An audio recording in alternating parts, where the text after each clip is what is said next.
Before we dive into this story, drop a comment and tell me what city you're watching from. And hey, while you're at it, hit that subscribe button, smash the like, and let's get into our story. Boston gleamed under the late afternoon sun, towers of glass catching the light like polished mirrors. Inside a penthouse apartment on Beacon Hill, everything stood in perfect alignment.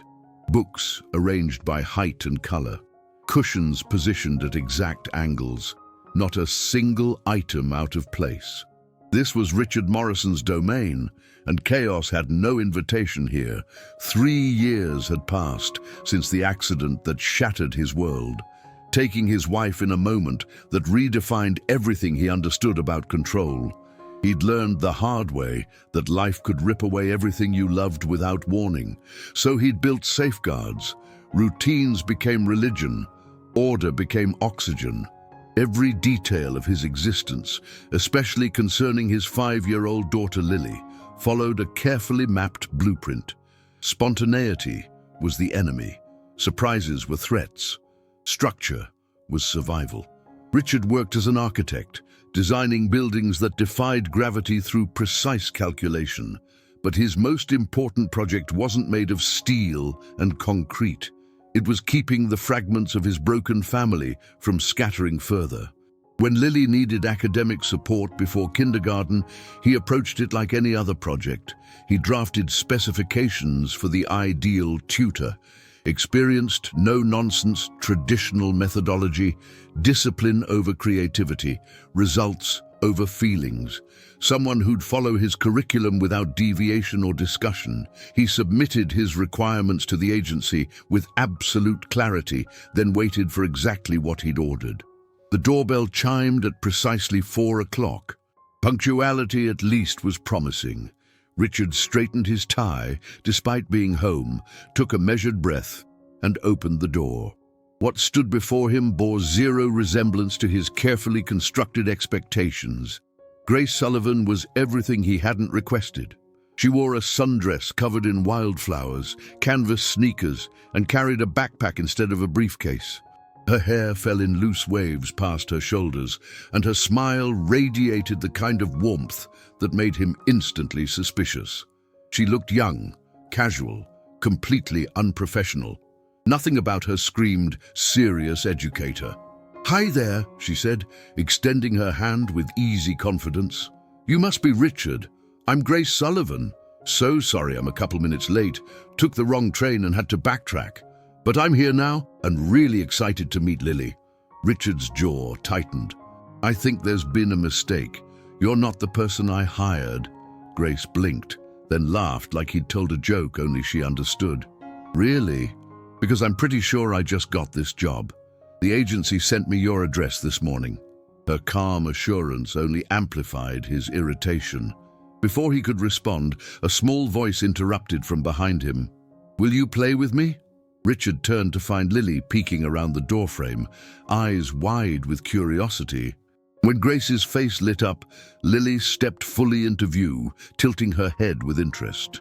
Richard glanced between his daughter and this stranger who'd invaded his carefully ordered world. He'd already wasted weeks on the hiring process. Starting over wasn't realistic with his schedule. "Not right now," he said, voice clipped. Grace's smile turned playful, mischief dancing in her expression. "So, Mr. Morrison, shall we get started?" He clenched his fists. He despised the unexpected, loathed losing control. But facing Lily's hopeful expression, dismissing this woman immediately wasn't an option. He exhaled sharply, arms still crossed. "1 week trial. That's all you're getting." Grace winked. "A week's plenty of time for me to prove you wrong." Richard wasn't convinced. What he did know was that Grace Sullivan represented everything opposite to what he'd specified, and that unsettled him far more than he wanted to admit. Morning light flooded through the penthouse windows the next day, bouncing off polished hardwood floors. After wrapping up early virtual meetings, Richard adjusted his cufflinks, preparing to leave for the office. At the kitchen table, Lily pushed pancakes around her plate, chattering about her upcoming day. But Richard's attention wasn't on his daughter, it was on Grace. She leaned against the counter with a teacup, hair slightly tousled, looking far too comfortable in his home after just one day. "Remember, this is a trial period," he reminded her, voice measured. Grace sipped her tea, unfazed. "I remember, and I'm still standing here, aren't I?" He exhaled, containing his frustration. "Stick to the curriculum I provided. No improvising." Grace shrugged, a playful glint in her eye. "We'll see how it goes." That morning, Richard doubled back home for forgotten documents. Passing Lily's study room, he froze. Laughter, real unfiltered laughter, spilled from the half-open door. He pushed it wider and stopped dead. The room looked like a creativity bomb had detonated. Paper, scissors, crayons scattered everywhere. A corner had transformed into a blanket fort constructed from pillows and sheets. At the center, Grace sat cross-legged, telling a story while Lily cut colorful shapes from construction paper. So the little dinosaur realized that learning letters didn't mean sitting perfectly still. She could learn while running, drawing, even dancing. Lily giggled. "Miss Grace, I finished this one." Richard's voice cut through the moment like ice. "What kind of lesson is this?" Silence crashed down. Grace and Lily looked over to find him standing in the doorway, arms crossed, expression glacial as his gaze swept the disorder. "I asked for structure." Grace stood slowly, meeting his look without flinching. "I am teaching Lily, and she's learning." His jaw tightened. "I didn't hire you to play games." Grace narrowed her eyes. "Are you certain sitting motionless is how she learns best?" He frowned, but she didn't allow interruption. "Children aren't machines, Mr. Morrison. They learn best when they're happy, when they're engaged." His arms remained crossed, tone even. "That's theory. What about measurable results?" Unfazed, she lifted Lily's drawing and turned to the little girl. "Lily, can you read this word for your dad?" Lily nodded, sounded out the letters confidently, then explained why she'd chosen blue for happiness and drew a heart for love. For several seconds, Richard said nothing. He couldn't deny Lily had learned, just not through his prescribed method. But the rigid part of him refused to concede ground. His gaze flicked to Grace, voice low and controlled. 1 week, not a day more. Grace smiled, something knowing in her eyes. 1 week is all I need. He left, irritation simmering beneath his composed exterior. Grace Sullivan was too different, too light-hearted, too immune to his authority. What rattled him most was that Lily genuinely loved these lessons. In the hallway, he heard Lily whisper to Grace, "Daddy doesn't smile much anymore. But I think he needs a teacher who likes fun, just like me." He paused, grip tightening on his briefcase, but didn't look back. Her words haunted him the entire drive downtown. Saturday morning arrived with golden sunlight stretching across cobblestones in Boston Common. A breeze carried the scent of fresh grass and early spring flowers. Children's laughter echoed through the open space as families settled in for weekend leisure. Everything felt easy, except Richard. Arms folded, brow furrowed, he watched with open skepticism. A math lesson in the park seemed utterly pointless in his view. But Lily had begged with such excitement that refusing felt cruel. So here he stood, monitoring Grace as she arranged pebbles on the grass. Grace crouched down, picking up smooth stones.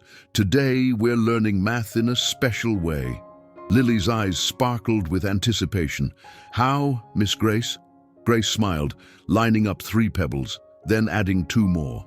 "How many total?" Lily squinted, counted carefully, then beamed. 5. Richard exhaled, shaking his head slightly. Learning in a public park. How could this possibly be effective? Grace didn't look up, continuing calmly. "You might not think so, but maybe you could wait and see." He clenched his jaw, remaining silent. Lily kept grouping pebbles, slow and focused. Grace didn't rush to correct mistakes. She let Lily work through problems independently. Richard watched despite himself. No pressure, no rigid targets, just curiosity given space to flourish. And somehow, impossibly, Lily was grasping concepts faster than ever. Grace set down 7 pebbles, removed 3. "How many are left?" Lily hesitated. He held his breath involuntarily. Then she brightened with understanding. Four left. Richard blinked in surprise. She'd never absorbed a concept that quickly before. The words slipped out under his breath, barely audible. She's actually getting it. Grace sent him a brief, knowing glance, but didn't comment. He stood very still, processing. It was working, and it wasn't anything he would have designed. He continued watching, but not only Lily now, Grace too. She didn't scold, didn't pressure, didn't enforce rigid rules. She let discovery lead. Richard had never taught Lily this way. He'd never witnessed anyone do it. Something inside him shifted a fraction, a feeling he couldn't name. Grace wasn't just unconventional. She was unlike anyone he'd encountered. He didn't change his mind immediately. The one-week trial remained, and he still had points to prove.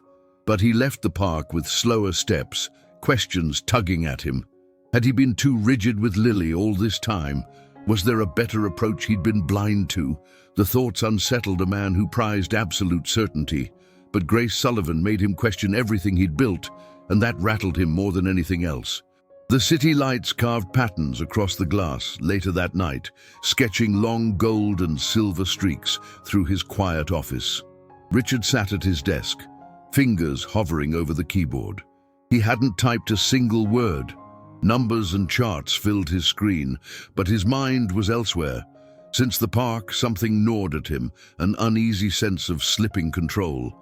He'd always believed discipline and structure were best for Lily.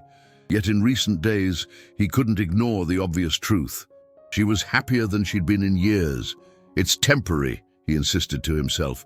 Grace was just a tutor, reckless and impulsive, doing things her own way. Sooner or later it would fall apart. He needed distance. He needed order restored. But then something tiny pierced through the wall he was rebuilding. He wasn't sure how it reached his desk. Maybe Lily had left it when she'd run in for a quick hug earlier. He'd been too distracted to notice at the time. A drawing. Crayon lines, bright colors, simple strokes forming three figures. A tall man in a dark suit, a woman with warm eyes and curly hair, and a little girl between them holding both their hands. His heart stumbled over itself. He knew exactly who they represented. Underneath, in wobbly letters, she'd written, "Happy Family." His fingers tightened around the paper. A storm surged through him. Confusion, denial, a sharp fear he couldn't name or control. Family? Yes, he and Lily. But Grace, she didn't belong in that picture. She was a tutor, a stranger who'd stepped into their lives for a moment. And within 1 week, Lily saw her as family. No, impossible. He stood abruptly, the drawing trembling in his hand. Control tightened like a steel coil around his chest. Grace Sullivan. What had she done to make Lily cling to her so quickly? A dangerous thought flickered through his mind. Was it intentional? Was she deliberately carving out a place in their lives? He couldn't allow that. Richard Morrison never let anyone breach the walls he'd constructed so carefully. A decision formed. Lily sat on the floor playing with dolls when he found her. She lit up when he appeared. "Daddy, Miss Grace is coming tomorrow, right?" He didn't answer immediately. He looked at his daughter, chest tightening at the pure joy radiating from her. Grace had gotten too close. She'd slipped into their world in a way no one else had managed. He needed to end it now, before more damage occurred. He gripped the drawing tighter. "Lily," his voice came out firm and final. "Tomorrow is Miss Grace's last day." Lily blinked in confusion. "What? Why?" "I've decided," he said flatly, but instead of accepting it, Lily's lips pressed into a tight line, eyes shimmering with tears forming. "But I like Miss Grace. She makes me happy. She's a great teacher. You can't make her go." He inhaled slowly, steadying himself. "She can't stay forever, Lily. Why not? She's family." His heart squeezed painfully. Family. That word again. Lily's voice cracked as tears gathered and spilled. "Please, Daddy, don't make her leave." He turned away, unable to face her crying. He wouldn't change his mind. Protecting his family meant drawing clear boundaries, the only way he knew how. Lily sobbed and ran to her room, slamming the door behind her. He stood there in the empty hallway, feeling hollower than ever. The next morning, when Grace arrived, Lily didn't run to greet her. She hid in her room, cheeks marked with dried tears from the night before. Grace faced Richard at the door, searching his expression carefully. "What did you tell her?" He drew a steadying breath, voice controlled. "Your contract is finished. Today is your final lesson." Grace studied him intently. A shadow of sadness crossed her features. "Does Lily get a voice in this, or is this just another thing you need to control?" He said nothing, jaw set. She sighed softly and nodded once. "Then I'll say goodbye properly." At the door, she paused and looked straight at him, unflinching. "You're not only hurting Lily with this decision, you're hurting yourself too." She left. The door clicked shut, and for the first time in years, Richard felt a hollow ache he couldn't name spreading through his chest. He told himself time would fix everything, that Lily would forget Grace, and life would reset to how it was before. He was wrong, catastrophically wrong. One day after Grace left, Lily grew quiet. No more excited chatter about lessons, no more sketchbooks filled with colorful drawings. Meals dragged under heavy silence. He forced himself to ignore it, telling himself she just needed adjustment time. But each time he found her curled up with her stuffed bear, staring out the window with empty eyes. Unease tightened its grip around his heart. And then, one night, everything shattered. 2:14 in the morning. The penthouse slept in darkness. Richard rarely needed much rest, but tonight his sleep was restless and broken. A small whimper, a weak cough from down the hall. His eyes shot open instantly, dread hauling him upright. He moved before thinking clearly, nearly running to Lily's room, heart pounding against his ribs. He froze in the doorway, terror gripping him. Lily lay curled in her bed, cheeks flushed dangerously with fever. Her breathing came shallow and labored, forehead slick with sweat, and then came a fragile, delirious whisper that broke him completely. "Miss Grace, Miss Grace." His heart clenched painfully. "Lily, it's Daddy," he said, kneeling beside her bed, hand on her burning forehead. His fingers shook uncontrollably. What now? The one thing he feared most, complete loss of control, was unfolding right before his eyes. He tried desperately to care for her properly. He brought water, but it was too warm, and she winced. He reached for the thermometer and knocked it off the nightstand, watching it roll uselessly away. He didn't know how to soothe her properly. For the first time in his entire life, Richard Morrison felt utterly helpless. And Lily whispered again, barely a breath, calling for Grace. He tightened his grip on his phone, staring at the screen. Pride hovered over his trembling fingers like a physical barrier. Then he looked at Lily again, small and fragile and trembling with fever. There was no choice left, no room for pride. He dialed Grace's number. The ring stretched into the quiet darkness, each tone an eternity. Then a groggy but instantly alert voice answered. "Richard, why are you calling this late? Is everything okay?"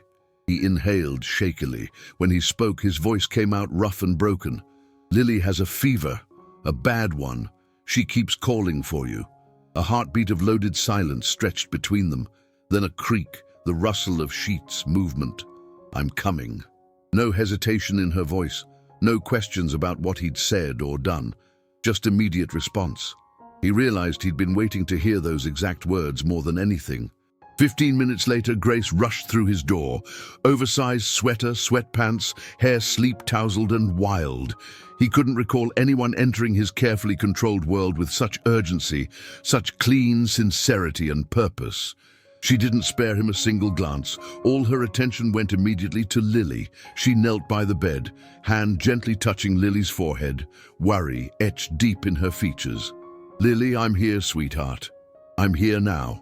Lily's lashes fluttered weakly. Seeing Grace through her fever haze, a faint smile softened her small face. "You really came." "I'm not going anywhere," Grace whispered with absolute conviction. Richard stood in the corner, watching silently. Grace dipped a cloth into cool water and laid it carefully on Lily's brow. She murmured comfort, hummed a lullaby he'd never heard, but Lily clearly recognized. Within minutes, Lily's breathing eased noticeably, her body unwinding under Grace's practiced, patient care. Richard couldn't look away. He watched Grace smooth Lily's hair back, hold her tiny hand with infinite patience and tenderness, as if she'd always belonged right there. For the first time since pushing Grace away, he didn't question it. Grace had no hidden agenda. She was here for Lily because she genuinely cared, because she loved her. And maybe, just maybe, she cared for him too, despite everything. He'd spent days insisting she was an outsider, someone who didn't fit their carefully structured life. But in the dim light of Lily's room, watching Grace with his daughter, he realized she wasn't an outsider at all. She was exactly where she belonged, and he'd been the one keeping her out. Everything shifted after that endless night. He had thought time would restore order, that Lily would forget Grace, that life would return to its carefully controlled state. He was profoundly wrong. Days later, Lily grew even quieter than before. No chatter about lessons, no bright pages filling sketchbooks, meals thick with oppressive silence.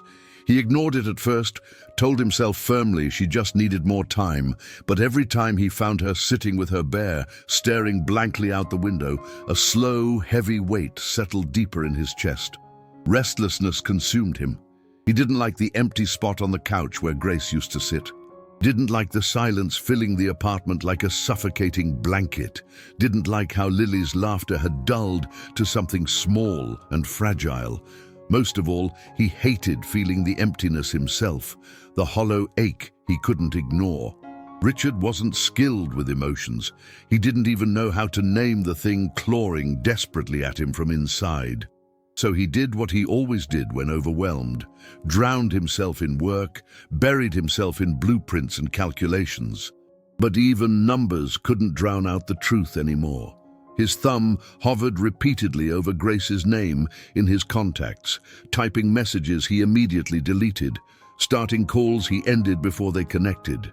He had never hesitated over any decision in his professional life. Now a single text felt impossible to send. He didn't notice the small eyes watching him from across the room until she spoke.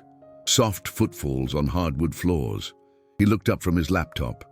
Lily stood clutching her bear, hair falling in loose waves, head tilted as she studied him with a calm wisdom that seemed older than her years, full of understanding he didn't deserve.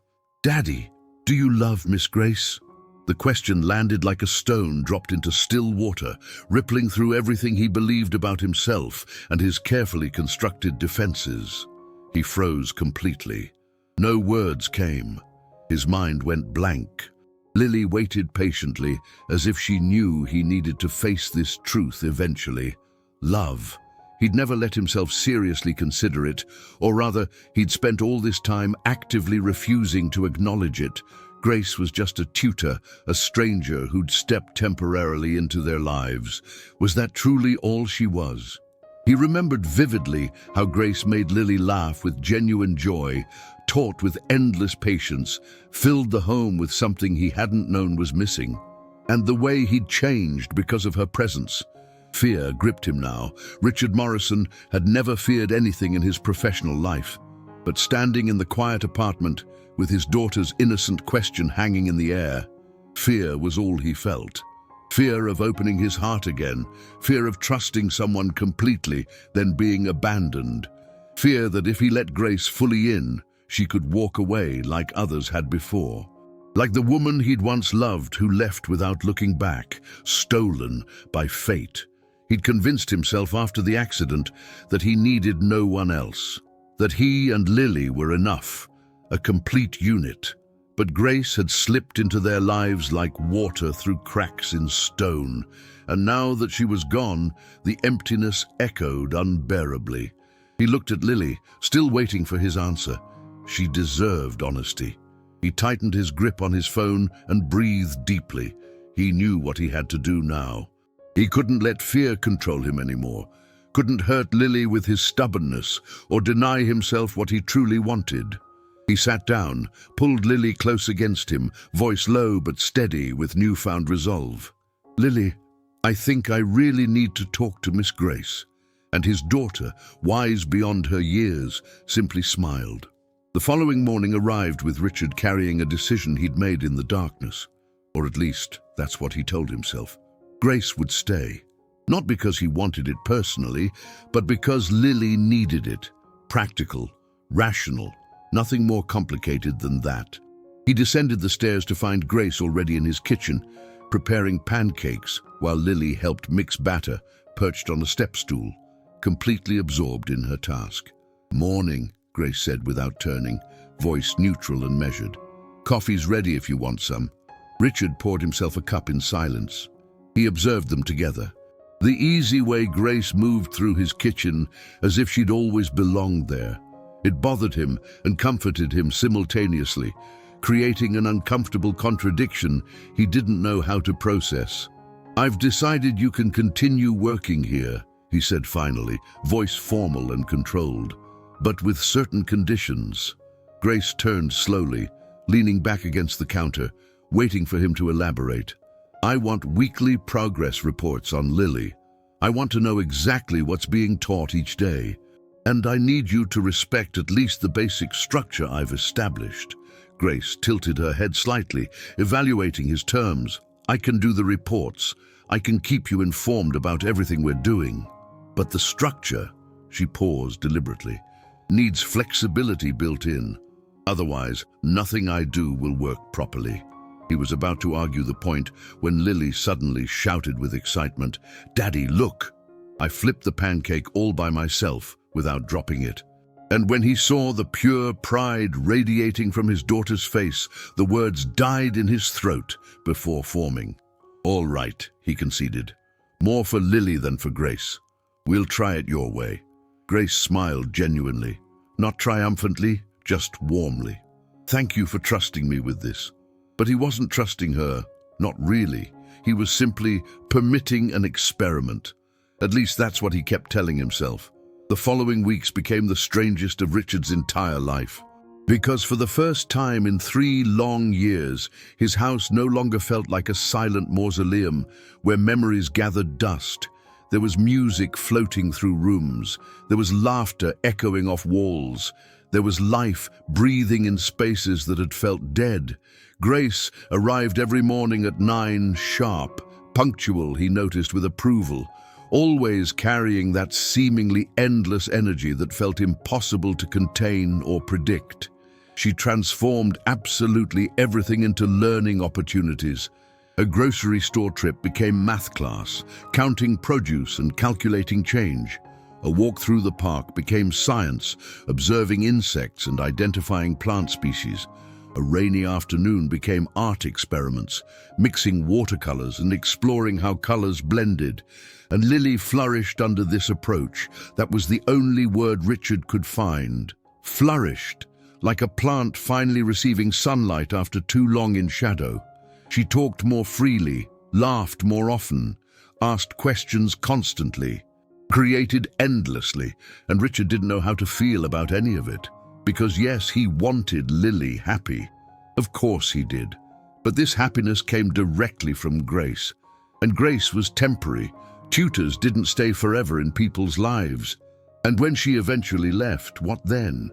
Would Lily revert to being that quiet, closed-off little girl again? Or worse, would she be left with a broken heart? He tried maintaining distance from it all, focusing on work, on projects and deadlines and things he could actually control, but ignoring Grace's presence proved impossible, especially because she didn't confine herself to just the living room with Lily. She filled every single space in his home, left a book on the sofa, a forgotten scarf draped over a chair, a sticky note on the refrigerator with a silly drawing and an encouraging message for Lily. And gradually, without him consciously noticing, Richard began anticipating these small signs of her presence. He started noticing when Grace styled her hair differently, when she wore that light lavender perfume, when she bit her lower lip in concentration while explaining something complex to Lily. "No," he scolded himself firmly. "You can't do this. She's young. She's your daughter's tutor. This makes no sense whatsoever." But the heart, he was discovering painfully, didn't care about logic or appropriate boundaries. It was a Tuesday afternoon when everything truly began shifting. Richard had left the office early with a pounding headache. When he arrived home, he heard voices drifting from Lily's bedroom. Not laughter this time, something softer, more intimate and personal. He approached slowly, carefully. The door stood slightly ajar. Grace sat on the bed beside Lily, holding a photo album in her lap. The photo album, the one Richard kept on the highest shelf in the closet, the one he hadn't had the courage to open in years. "Is this your mommy?" Grace asked with gentle tenderness. Lily nodded silently. She was really beautiful. Richard froze completely. "She went away when I was really little," Lily said, voice barely above a whisper. "I don't remember much about her anymore, but Daddy told me she loved me so much." Grace wrapped her arm around Lily's small shoulders. "I'm absolutely certain she loved you, and I'm certain she still loves you, wherever she is now." Lily looked up at Grace with those wide, trusting eyes. "Do you think she'd be happy that you're here with us?" Grace remained silent for a long moment, carefully considering her answer. Then she smiled, though sadness touched her eyes. "I think she'd be happy knowing you're being taken care of, that you're learning and growing, that you're smiling again." Lily rested her head against Grace's shoulder. "I like you, Gracie. You help me remember what being happy feels like." And it was in that precise moment that Richard realized tears were streaming down his face. He backed away quickly before they could see him, went to the bathroom, closed the door, gripped the sink and breathed deeply, trying to regain control. Grace was doing something he couldn't do himself. She was teaching Lily that remembering didn't have to equal only pain, that you could honor the past while still living fully in the present. And for the first time, Richard wondered if maybe he could learn that lesson too. That evening, after Lily had gone to sleep, Grace was packing her materials when Richard appeared in the living room doorway. "Thank you," he said quietly. Grace looked up, genuinely surprised. For what exactly? For today? For talking with her about her mother? "I can't seem to do that myself." Grace set her bag down on the sofa and turned to face him fully. "Why can't you do it?"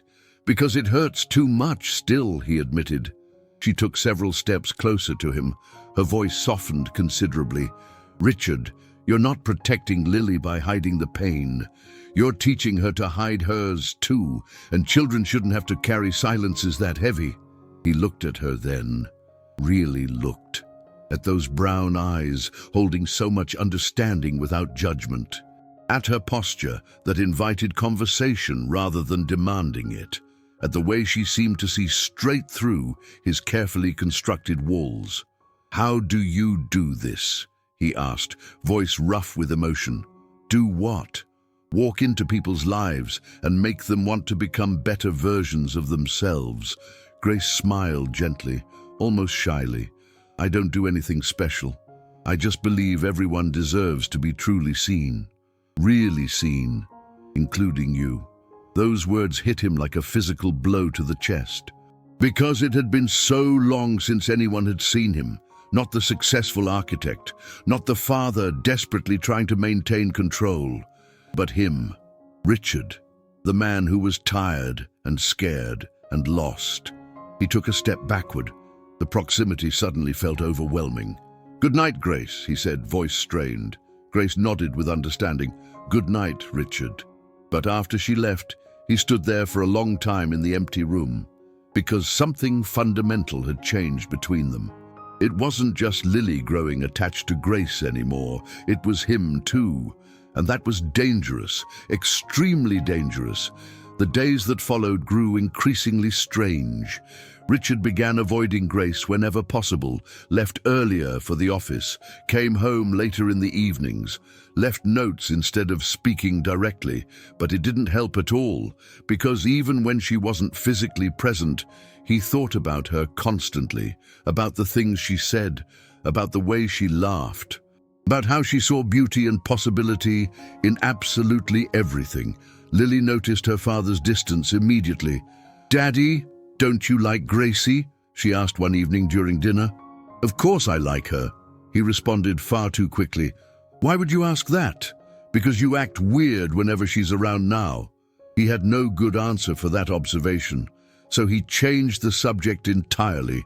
It was on a Saturday that everything finally exploded into the open. Grace had suggested a trip to the New England Aquarium. Great for learning about marine life, she'd argued persuasively. Lily had begged relentlessly, and Richard, lacking the strength to refuse, had agreed reluctantly. But he hadn't anticipated how torturous it would be, watching Grace and Lily holding hands as they moved between exhibits, hearing their laughter echoing through the blue-lit tunnels, observing how Grace crouched to Lily's eye level, explaining about the creatures with the same excitement as a child herself, and worse, noticing how strangers looked at them, as if they were a complete family unit. "Daddy, look!" Lily shouted, pointing at a massive ray gliding past. "Gracie says they're related to sharks. Did you know that?" He forced a smile that felt unnatural. "No, I didn't know. That's really interesting." But it wasn't interesting, it was terrifying. Because he was beginning to wish desperately that this was real, that they actually were a family. And that couldn't happen. Absolutely couldn't. Outside the aquarium, while Lily ran ahead to watch ducks on the pond, Grace stayed beside him. "Are you okay?" she asked with concern. "I'm fine," he lied unconvincingly. Grace didn't look convinced at all. "You've barely said 10 words all day." He stopped walking abruptly, turned to face her directly, and the words escaped before he could stop them. "You're getting too close." Grace blinked in confusion. "Too close to what? To Lily. She's becoming attached to you, and when you eventually leave, it's going to hurt her deeply." Grace crossed her arms defensively. "Who says I'm leaving?" He laughed without humor. "You're a tutor, Grace. Eventually Lily won't need tutoring anymore. And then what? You'll just disappear from her life, and she'll have to deal with another loss." Grace stared at him intently. "Or maybe you're afraid I'll leave your life too." The silence that fell between them felt deafening. "I don't know what you're talking about," he said, but his voice betrayed him completely. Grace stepped forward deliberately. "You know exactly what I'm talking about. You're scared, Richard. Scared of getting attached. Scared of feeling anything. Scared of living again." He looked away, unable to hold her gaze. "That's not true." She grabbed his arm gently but firmly. "I understand that you lost someone. I understand that it hurt unbearably. But you can't stay trapped in the past forever. Lily needs you present in her life. And honestly," she paused meaningfully, "I think you need that too." He pulled his arm back. "You don't know me at all." "I do know you," Grace said, her voice cracking slightly with emotion. "I know because I see you every single day trying so hard to be strong, trying to control everything possible, trying not to feel anything. And it's destroying you from the inside."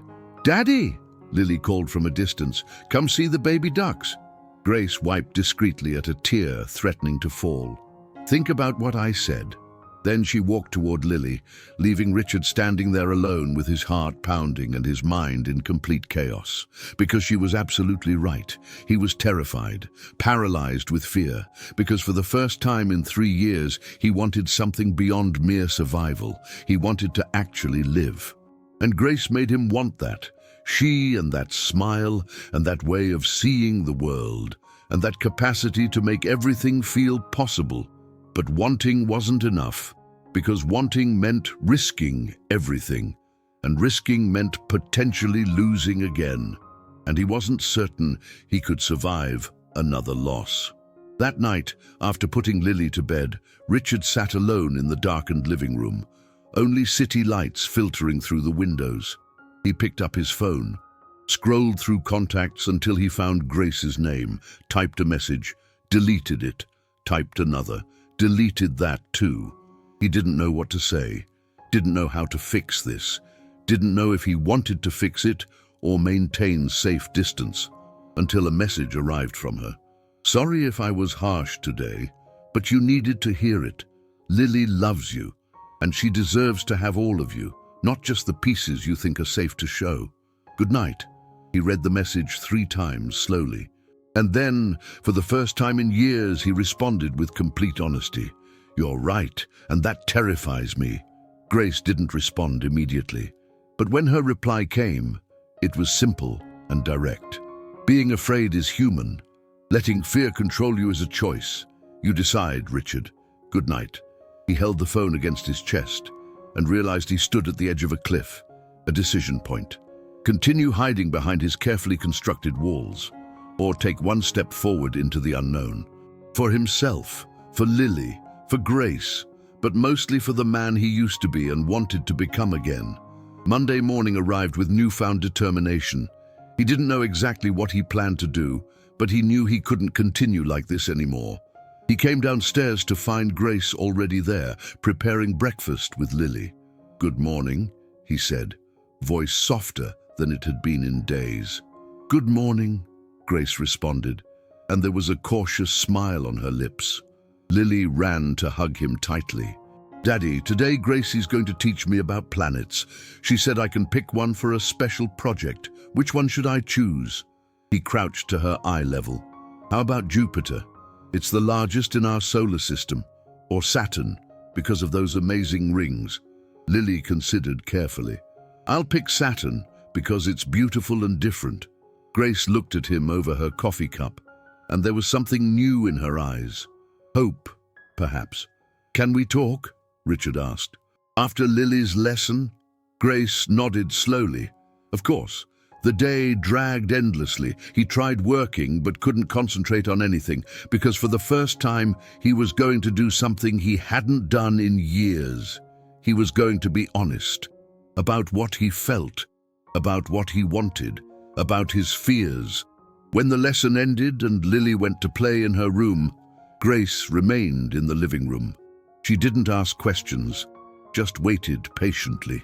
Richard sat on the sofa, gestured for her to sit as well. "I need to tell you something," he began, voice trembling slightly. "Grace, you're changing everything in my life, and I don't know how to handle it." She remained quiet, listening carefully. "When my wife died," he continued, "I made a vow. Never let anyone in again. Protect Lily and myself at all costs. Control was the only way to survive. And it worked, for a while. But then you arrived, and everything I'd built started crumbling." He looked directly at her. "You scare me, Grace, because you make me want things I swore I'd never want again." Grace leaned forward slightly. "What things?" "Connection, joy, hope." He paused significantly. "Love." The word hung suspended in the air between them. Grace opened her mouth, closed it, then asked softly, "And is that bad?" He laughed bitterly. "It's terrifying." Grace reached out and touched his hand gently. "Richard, I'm scared too. You think this is easy for me? Walking into the life of a child who lost her mother, working for a man who's clearly fighting everything he feels? I'm terrified too. But you know what's worse than being afraid?" He shook his head silently, living without feeling anything at all. "And look," she squeezed his hand, "I understand if you're not ready. I understand if you need time, but don't push me away just because you're afraid. Because Lily needs you fully present." And honestly, she hesitated. "I need you too." He stared at their intertwined fingers, so simple, so intimate, so frightening. "I don't know if I can do this," he admitted quietly. "Nobody knows until they try," Grace said with conviction. And it was in that exact moment that Lily appeared in the doorway, holding a drawing in her small hands. "Daddy, Gracie, I made something." They separated quickly, but Lily didn't seem to notice anything unusual. She ran over and handed them the paper excitedly. It was a drawing of Saturn, with its colorful rings prominent, and around the planet 3 bright stars. Underneath, in crooked letters, she'd written, "My family, Daddy, Gracie, me. We're like Saturn, different and beautiful." Richard felt his chest tighten painfully. He looked at Grace. She had tears glistening in her eyes. "Lily put us together," she whispered. And then, in that moment, Richard understood something profound. He could spend the rest of his life afraid, or he could choose to believe that love, even with all its risks, was worth it. That family wasn't only about blood, it was about choice, about presence, about wanting to stay even when things got difficult. "Lily," he said, voice thick with emotion, "this is the most beautiful drawing you've ever made." Lily smiled brightly. "It's because I'm happy now." And when she ran back to her room, Richard looked at Grace with new clarity. "I can't promise this will be easy. Can't promise I won't be afraid sometimes."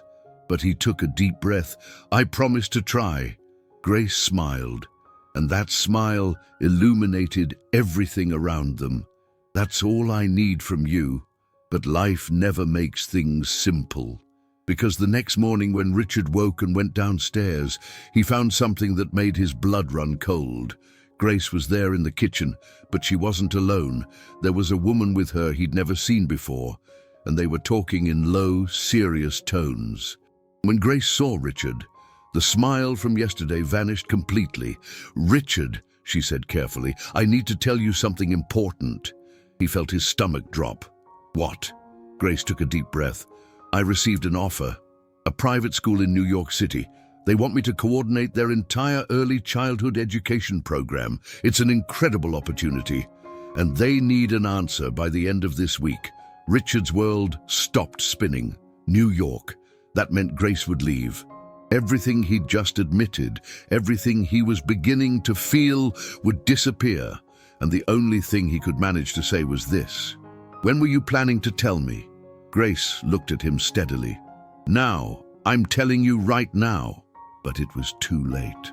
Because Richard's first reaction wasn't understanding, it was rage. Rage disguised as self-preservation. "You should accept it," he said, voice turning cold and distant. "It's an excellent opportunity. You shouldn't waste it on a temporary job here." Grace stepped forward. "Richard, I haven't decided yet. That's why I wanted to discuss it with you." But he was already retreating emotionally, already rebuilding those walls brick by brick. "There's nothing to discuss," he said flatly. "You have your life, I have mine, and Lily will be fine. She'll adjust." Grace stared at him with deep sadness. "You're doing it again." "Doing what?" "Running away. Because it's easier to push me away than to risk that I might choose to leave anyway." And with those words, she grabbed her bag and walked out, leaving Richard alone in the kitchen, with his heart shattered, and the certainty that he'd just made the biggest mistake of his entire life. Because this time, it wasn't fate that had taken someone from him. It was his own actions, his own fear, his own pride, his inability to believe he deserved to be loved again. And when Lily came downstairs asking where Gracie was, he didn't know how to answer, because for the first time he realized he'd lost not just a tutor, but the woman who could have been his second chance at happiness. And now he didn't know if he could fix it, or if it was already too late. The 3 days that followed ranked among the worst in Richard's existence. Not because some catastrophic event occurred, but because nothing happened at all, and the silence was deafening in its emptiness. Grace didn't return. She sent a polite, professional message stating she thought it best to terminate the tutoring arrangement so Lily could adapt to someone new, professional, distant, cold, as if everything between them had never existed in the first place. Richard hired another tutor immediately, an older woman named Patricia, 62 years old, with an impeccable resume and traditional teaching methods. Exactly what he'd originally requested months ago. But Lily refused to cooperate at all. On the first day, she sat at the table with arms crossed and didn't speak a single word. On the second day, she cried throughout the entire lesson. On the third day, she locked herself in her bedroom and wouldn't come out, and Richard had no idea what to do about any of it. "Lily, you need to study," he said through the closed door, trying to sound firm. "Mrs. Patricia is an excellent teacher with wonderful qualifications. I don't want Mrs. Patricia," Lily responded, voice muffled and broken. "I want Gracie. She can't come back, sweetheart." He couldn't bring himself to explain the real reasons. "Why?" Lily demanded, and that was the question Richard couldn't answer honestly. "Because I was afraid." Because I'm a coward? Because I'd rather push someone away than risk being left? None of those answers worked for a 5-year-old child. She's busy with other things now, he said finally, hating himself for the lie. That night, he tried working on architectural plans, but the lines on his screen blurred into meaningless shapes. He tried reading, but words danced without forming coherent sentences. He tried sleeping, but the pillow felt like concrete beneath his head, and all he could think about was Grace, her smile, the way she spoke to Lily with such patience, how she'd looked at him when she said she needed him too, and he'd thrown it all away. Why? Out of fear of suffering. But the cruel irony was that he was suffering anyway, possibly even more. The difference was that now the suffering was entirely his own fault. It was past midnight when his phone rang unexpectedly. Unknown number. He almost ignored it completely, but something made him answer. "Hello, Richard Morrison?" An unfamiliar female voice asked. "Yes, speaking. This is Amanda, Grace's friend. Sorry to call so late, but I thought you should know something important." His heart stopped beating. "Know what? She accepted the job in New York. She's leaving at the end of the week." And Richard felt the ground disappear beneath his feet completely. She accepted. Grace was actually leaving. For real. Forever. "I thought you'd want to know," Amanda continued, "because she won't call you herself. She thinks you made it crystal clear you don't want her around. But I've known Grace for years, and I've never, ever seen her look at someone the way she looks at you. So if you feel anything for her at all, you'd better do something about it, because once she leaves, there's no coming back from that." Then she hung up abruptly, leaving Richard alone in the darkness with an impossible choice. Let Grace go, or fight for her. In the days that followed, he tried convincing himself it was better this way. Grace had a career to pursue, a life to live. She deserved more than a broken man afraid of his own shadow. But every time he saw Lily sitting quietly by the window, staring out at nothing, waiting for someone who wouldn't return, he knew he was wrong about everything. Every time he passed through the living room and saw the drawings Grace and Lily had created together still taped to the refrigerator, he knew he'd made a terrible mistake. And every time he closed his eyes and saw Grace's face, he knew he was losing the only real chance at happiness he'd had in years. It was Thursday night when everything finally collapsed completely. Lily hadn't eaten properly all day. She was lethargic, lifeless, like someone had switched off the light inside her soul. Richard tried everything to engage her, offered ice cream, offered to watch her favorite movie, offered anything he could think of, but she just shook her head silently at everything. "Daddy," she said finally, voice so small he could barely hear it. "Did you make Gracie go away?" He froze in place. "No, sweetheart. She had to leave for work reasons." "That's a lie," Lily said, and there was a hardness in her voice he'd never heard from her before. "You got scared, just like when Mommy died. You shut everyone out, because you're afraid of being sad again." Richard felt those words like a slap across his face. "Lily, it's not that simple." "Yes, it is," she insisted, tears streaming down her cheeks now. "And now Gracie's gone, and you're sad, and I'm sad, and everyone's sad. So what was the point of being afraid?" She ran upstairs to her room before he could formulate any response, and Richard stood there in the middle of the living room with his 5-year-old daughter's words echoing in his head relentlessly. What was the point of being afraid? He'd spent 3 years trying to protect himself and Lily from pain and loss, but all he'd managed to create was a prison of silence, of control, of loneliness that suffocated everything good. And now he'd pushed away the only person who'd managed to bring light back into this house. He climbed the stairs slowly to Lily's room. She lay on her bed, back turned to the door, clutching her stuffed bear tightly. "Lily," he said gently, sitting on the edge of her bed, She didn't respond or turn around. "I need to tell you something," he continued, voice shaking. "You're absolutely right about everything. When your mother died, I felt pain so intense, I thought I might die too. And I made a promise to myself, never let anyone in again. Because if I didn't let anyone in, nobody could hurt me like that ever again." Lily turned slightly, listening now. "But you know what I discovered?" he asked, voice breaking apart. "I discovered that not feeling pain also means not feeling joy. And you deserve joy, Lily. You deserve laughter and messiness, and someone who teaches you that making mistakes is part of learning. And I deserve that too." Lily sat up now, eyes red and swollen. "Then why did you make Gracie leave?" "Because I'm an idiot," he admitted without hesitation, "and a coward, and very, very afraid. But you know what's worse than being afraid?" She shook her head silently. "Losing someone I love because I was too much of a coward to fight for them." Lily wiped her tears away. "Do you love Gracie?" Richard took a deep, steadying breath. This was the truth he'd been denying for weeks. "Yes," he said clearly, "I love her." "Then you have to go get her back," Lily said, as if it were the most obvious thing in the world. "It's not that simple, sweetheart." "Why not?" "Because I hurt her badly. I pushed her away. And now she's leaving for New York to start a new life." Lily crossed her little arms.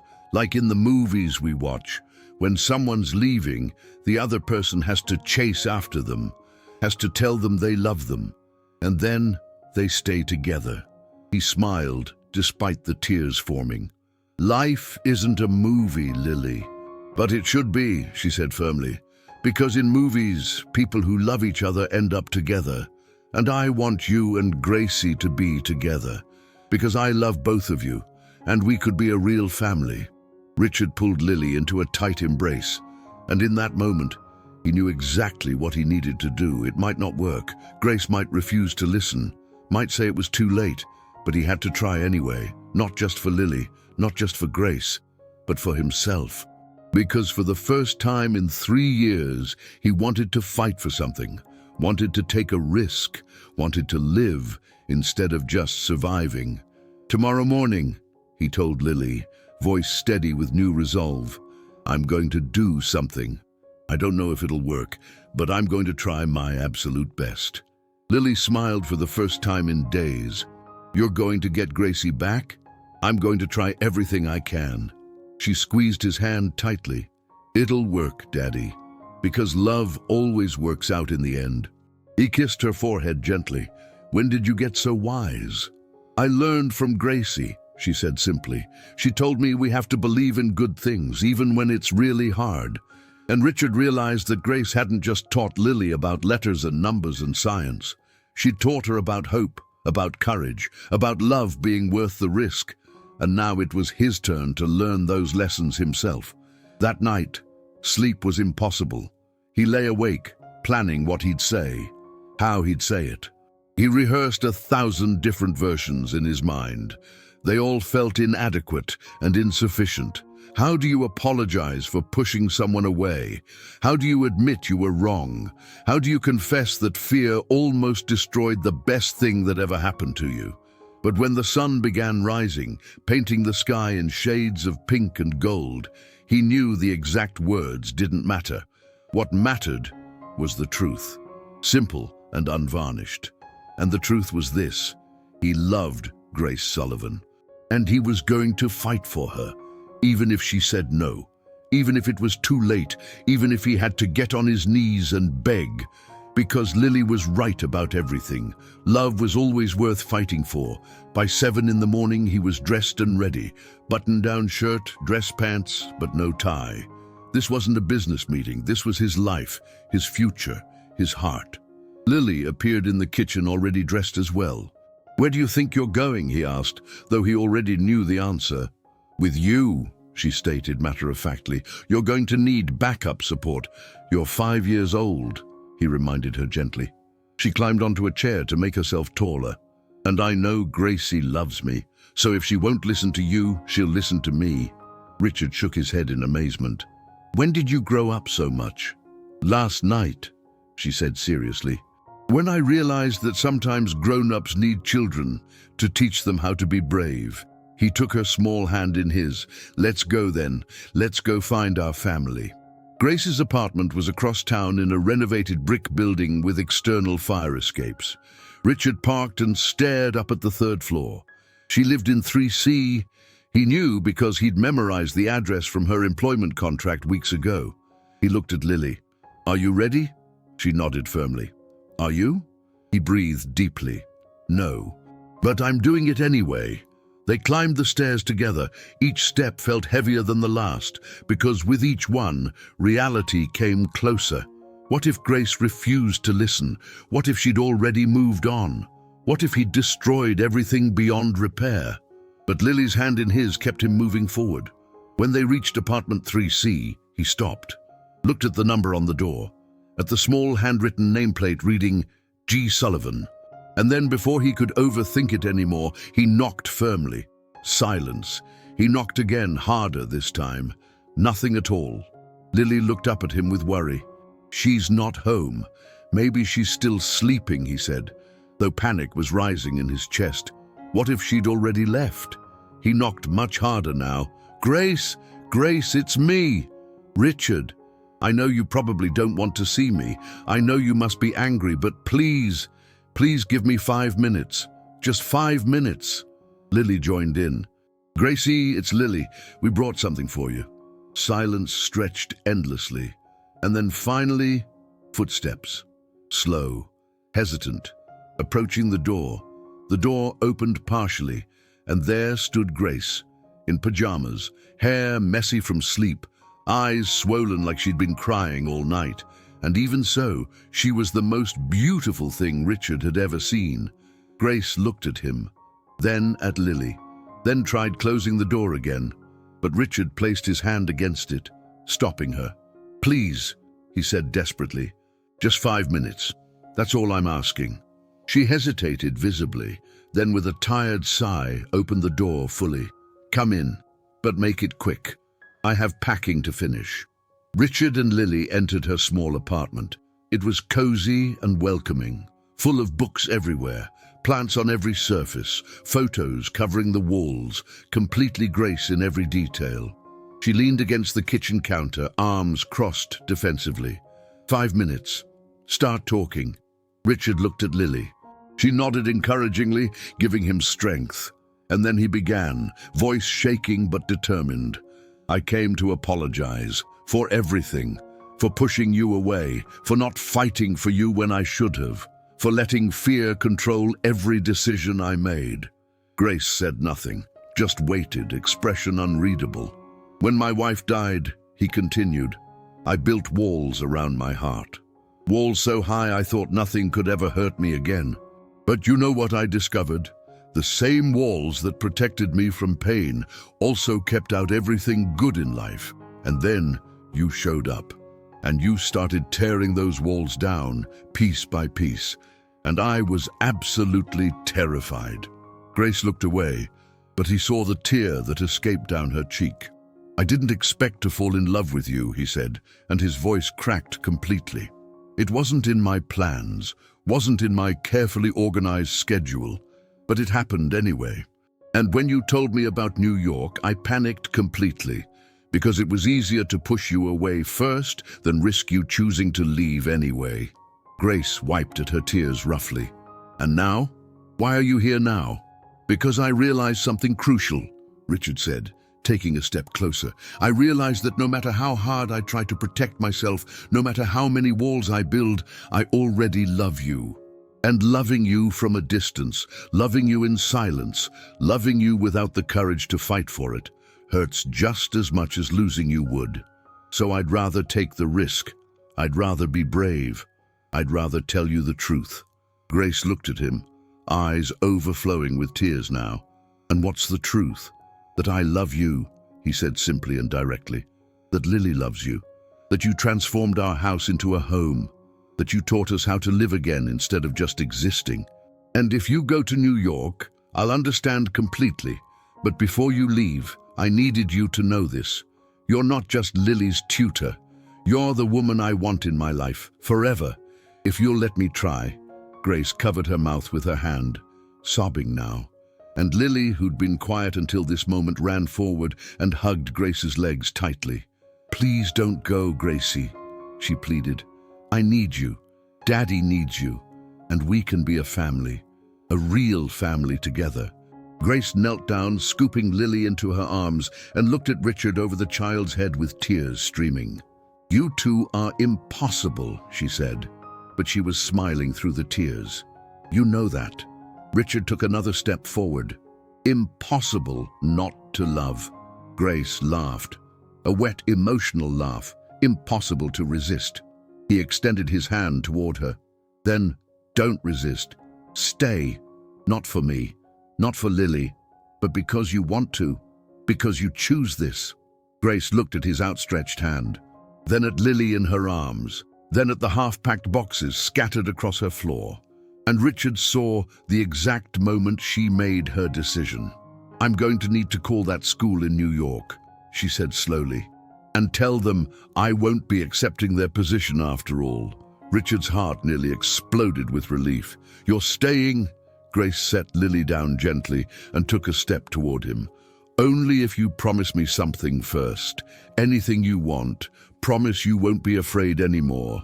Promise that when things get difficult, you won't push me away. Promise we'll face everything together. He took both her hands in his. I promise. It won't be perfect. I'll still be afraid sometimes, but I promise to fight through it. Promise not to run. Promise to choose you every single day. Grace smiled through her tears. Then yes, I'm staying. And when he kissed her, Lily clapped her hands and shouted, Ew, gross! But they laughed together, because for the first time in so long, everything felt exactly right.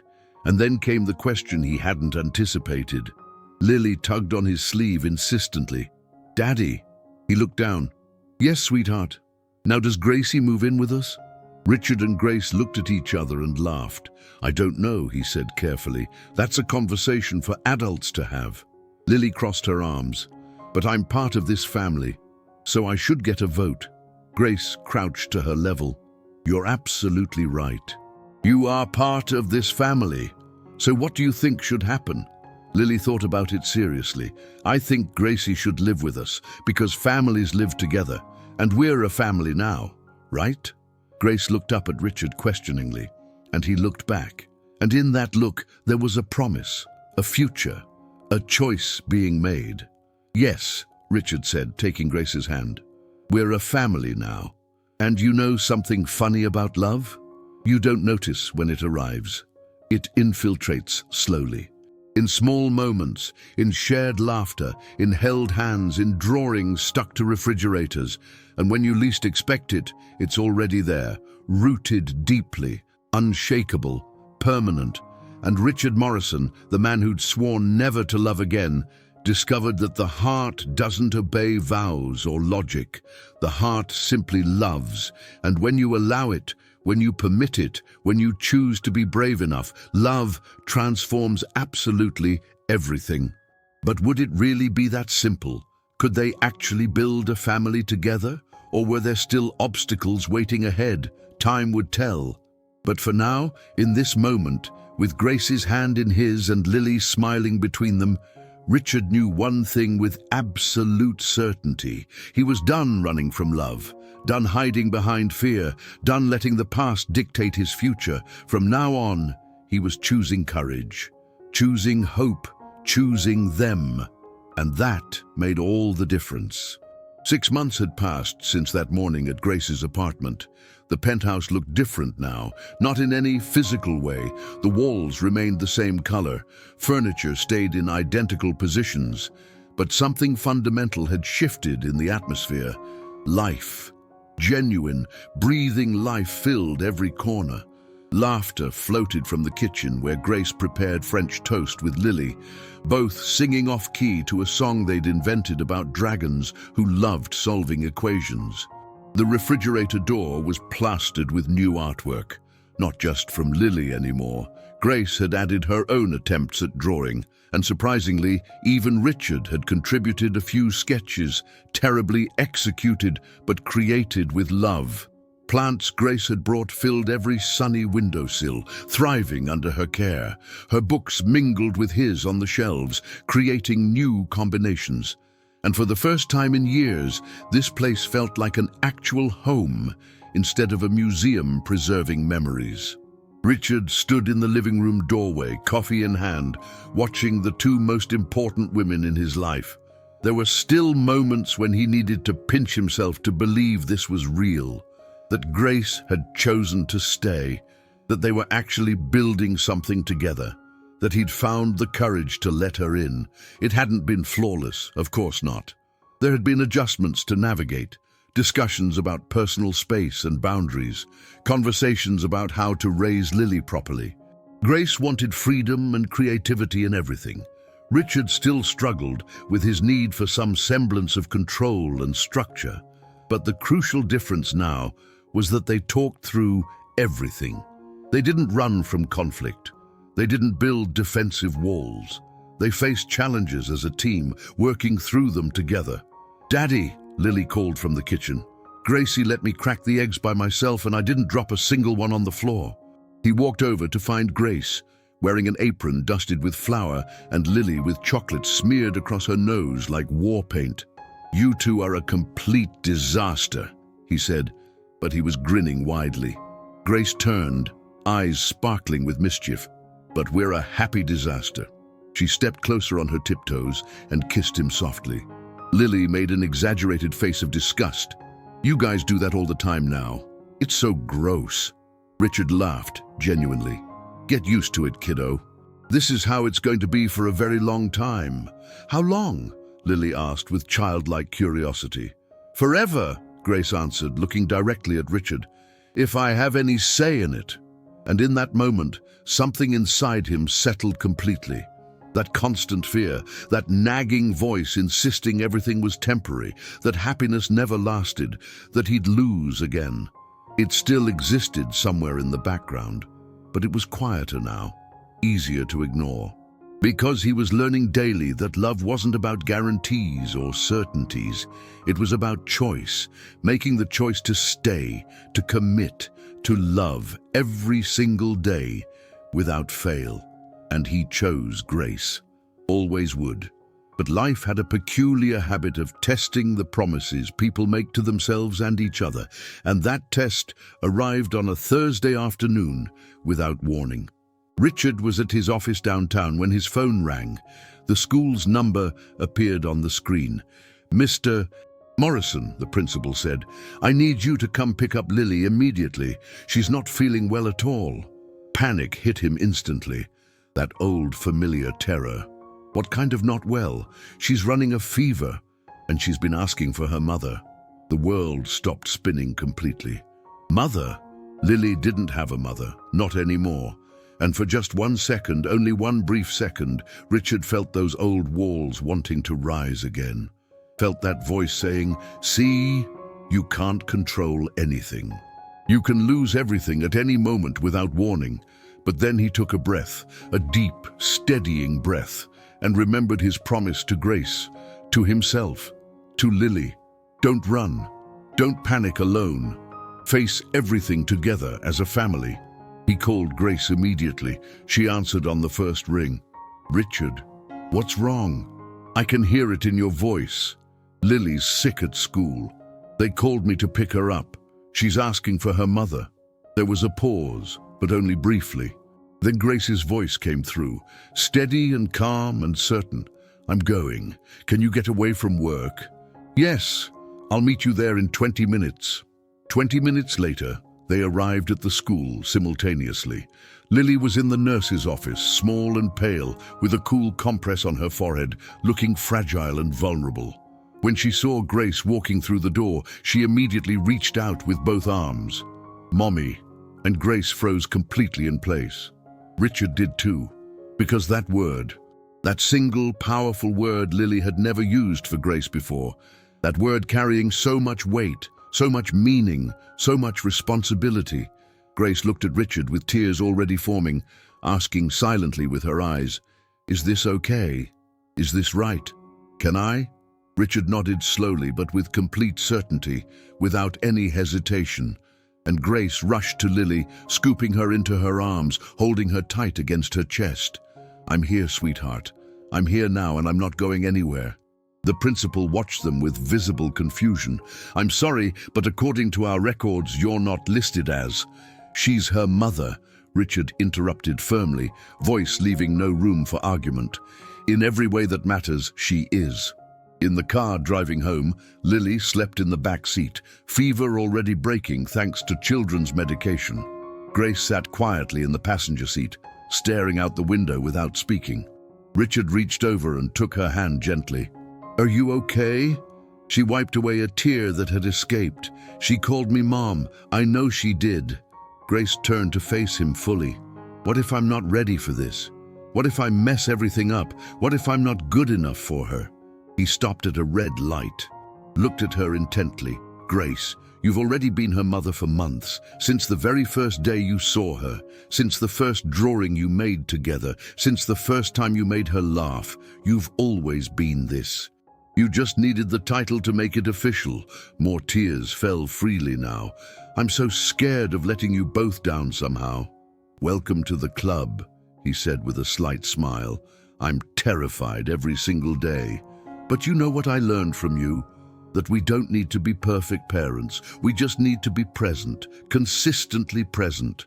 Grace squeezed his hand tightly. "How did you get so wise about all this?" "I had an incredible teacher show me the way." That night, after Lily had fallen asleep peacefully in her bed, they sat together on the sofa, bodies intertwined. Grace was quiet, lost, deep in thought. "What are you thinking about?" Richard asked softly. "About how strange life can be," she said. 6 months ago, I was just a tutor looking for work to pay bills, and now I'm a mother. And I'm in love with a man I thought would hate me forever. And I have a family I never imagined having." He kissed the top of her head tenderly. "Do you regret it? Staying instead of going to New York?" She turned to look directly at him. "Never, not for even a single second." "What about you? Do you regret letting me into your life, letting go of all that control?" He thought about it honestly for a moment. "I regret not letting you in sooner. I regret wasting time being afraid. I regret not realizing from the very beginning that you were exactly what I needed, even when I thought I wanted the complete opposite." Grace smiled warmly. "You wanted a serious, traditional tutor with no personality, and you got a woman who builds blanket forts and teaches through controlled chaos. And I love her completely," he admitted without hesitation. The weeks that followed brought more changes, small ones, but deeply significant. Grace was no longer introduced as Lily's tutor to anyone they met.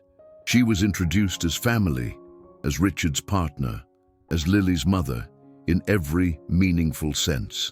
Lily began calling Grace Mom naturally and consistently, without forcing it, without any awkwardness, simply accepting what everyone already knew to be true. And Richard began planning for their future, not the old way, not with rigid schedules and attempts to control every possible variable, but with hope, with dreams, with love guiding every decision. It was on a Saturday morning, 2 months later, that he made his final decision. Lily was spending the day with her grandmother, having a special grandparent-grandchild adventure. Grace was in the kitchen making coffee, wearing one of his old shirts as pajamas, hair messy from sleep. And he looked at her and simply knew it was time. "Grace!" he called out. She turned around. "Yes, I need to show you something important." He took her hand and led her to their bedroom, opened the drawer in his nightstand, and pulled out a small velvet box in deep blue. Grace's face went completely pale. "Richard." He knelt down on one knee right there, and she covered her mouth with both hands, tears already forming. "Grace Sullivan," he began, and his voice was surprisingly steady and certain. "You came into my life like a hurricane. You disrupted everything I'd carefully organized. You tore down every single wall I'd built around my heart. You taught me that control isn't the same as living. You showed me that love is worth every risk. And you gave me something I thought I'd lost forever, hope for the future, Tears streamed down her face freely. "I'm not perfect," he continued honestly.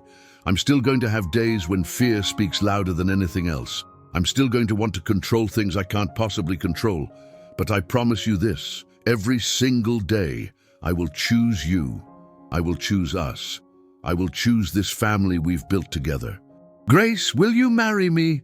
For a moment, only silence filled the space between them, and then Grace knelt down too, joining him on the floor at eye level. She took his face in both her hands gently. "Richard Morrison," she said, voice trembling with emotion, "you are the most stubborn, most controlling, most frightened man I've ever known in my life, and I love you exactly as you are, every complicated piece of you." She smiled through her tears. "Yes, 1,000 times yes to everything." He slipped the ring onto her finger. It was simple and elegant and absolutely perfect for her. And when they kissed there on the bedroom floor, there was no more fear in his heart, no more walls standing between them, only love, only future, only them choosing each other. Later, when they picked up Lily and told her their news together, she screamed so loud she startled a neighbor's dog into barking. "I get to be the flower girl, right? And I want a pink dress. And I want chocolate cake at the wedding. And I want..." Richard and Grace laughed, fingers intertwined tightly. "Whatever you want, sweetheart," Grace said warmly, "because you're the most important part of all this." Lily hugged both their legs simultaneously. "We're going to be a real family now, forever and ever, Richard confirmed with absolute certainty. 3 months later, on a sunny Saturday in spring, they got married. It wasn't a large wedding, just people who truly mattered to them, close friends, family members who cared. Lily, as promised, served as flower girl, wearing the pink dress she'd personally selected. And when Grace walked down the aisle toward Richard, he felt everything he'd held inside for years finally release and let go. The fear, the pain, the guilt about moving forward, all of it dissolved in the certainty that he was exactly where he belonged. The officiant's words were traditional and familiar. But when the time came for personal vows, Richard had something specific he needed to say. "Grace," he began, voice strong but deeply emotional, "you taught me that life isn't about perfect plans and rigid control. It's about imperfect moments lived with the right people. You taught me that family isn't only about blood and genetics. It's about choice and commitment. And I choose you, today and every day that follows." Grace wiped away her tears. "And I choose you, Richard, with all your fears, with all your stubborn moments, with your entire heart. I choose you completely." When they kissed as husband and wife, Lily applauded enthusiastically, and everyone laughed together, because this wasn't just a wedding ceremony, it was a celebration of a journey that began with a mistake, with the wrong tutor showing up at the door, and ended with the right family being built from love and courage. The reception was simple and joyful. Music played, people danced, food was shared, and love filled every moment. At one point, Richard stood outside on the terrace, watching through the window as Grace danced with Lily, both of them spinning and laughing without a care. His best friend David appeared beside him. "You did it, man. You actually did it." "Did what exactly?" "Started over, learned to live again, took the risk of loving again." Richard smiled genuinely. "It wasn't easy at all." "It never is," David said. "But was it worth it? Worth every risk?" Richard looked at Grace, at Lily, at the life they were actively building together, worth every second of fear, every moment of doubt, every step into the unknown. Because that, he gestured toward the window at his family, that is real, that belongs to me, that is happiness. When the reception ended and Lily fell asleep in the car, completely exhausted but happy, Richard and Grace had a moment alone together. Sitting on the front steps of the venue, looking up at the stars scattered across the night sky. "We're married," Grace said, voice filled with wonder. "We actually are," he confirmed. "How do you feel?" She thought carefully about her answer. "Complete. For the first time in my entire life. I feel complete. What about you? He took her hand in his, looked at the wedding ring now on her finger, at their fingers intertwined together, at the future that finally seemed possible and real. I feel free, he said honestly.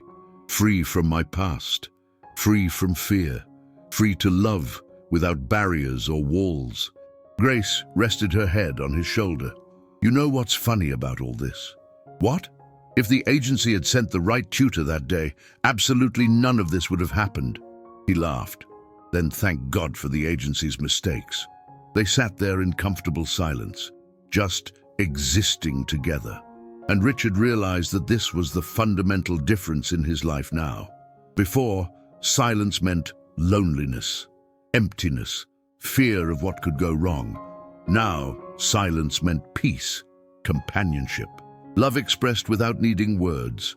Months transformed into years, and life continued forward, with its joys and inevitable challenges, with perfect moments and difficult days. Lily grew older, started real school, made friends, developed her artistic talents further, and always had two parents who loved her unconditionally and completely. Grace stopped working as a freelance tutor. She opened a small school focused on creative education, where children learned through art and music and play and love, and she became a respected voice in the educational community. Richard learned to release control gradually, not completely. He was still an architect after all. Structure was part of his identity, but he learned that love doesn't require blueprints, that family doesn't follow schedules, and that the best moments are the ones you never planned. On an autumn afternoon, 3 years after their wedding, Richard came home to find Grace and Lily in the living room, sitting on the floor, surrounded by papers and glue and glitter everywhere, the organized chaos he'd learned to love completely. "What are you two doing?" he asked, setting down his briefcase. Lily looked up with eyes shining bright. "A special project." Grace smiled mysteriously. "A very special project indeed." She held up a piece of paper for him to see. It was a drawing created by Lily, but different from all the others before it, because this time there weren't 3 figures drawn. There were 4. "Daddy," Lily said seriously, "Gracie went to the doctor today." Richard felt his heart accelerate immediately. "Is everything okay? Is something wrong?" Grace stood up slowly, walked over to him, took his hand and placed it gently on her stomach. "More than okay.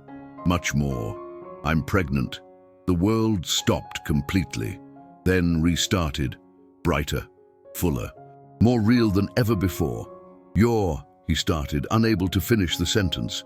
"Pregnant," she completed, laughing and crying simultaneously. "We're having a baby." Richard pulled Grace into his arms, lifting her off the ground, spinning her around, and he laughed, a deep, genuine laugh full of pure, unfiltered joy. "We're having a baby," he repeated in amazement and wonder.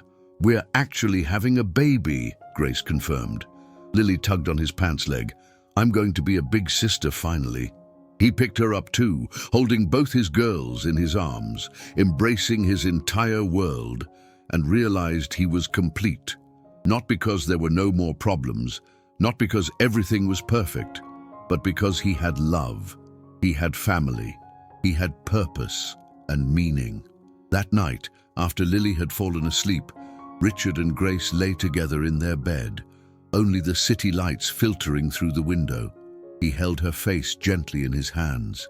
"Thank you," he said softly. "For what? For not giving up on me.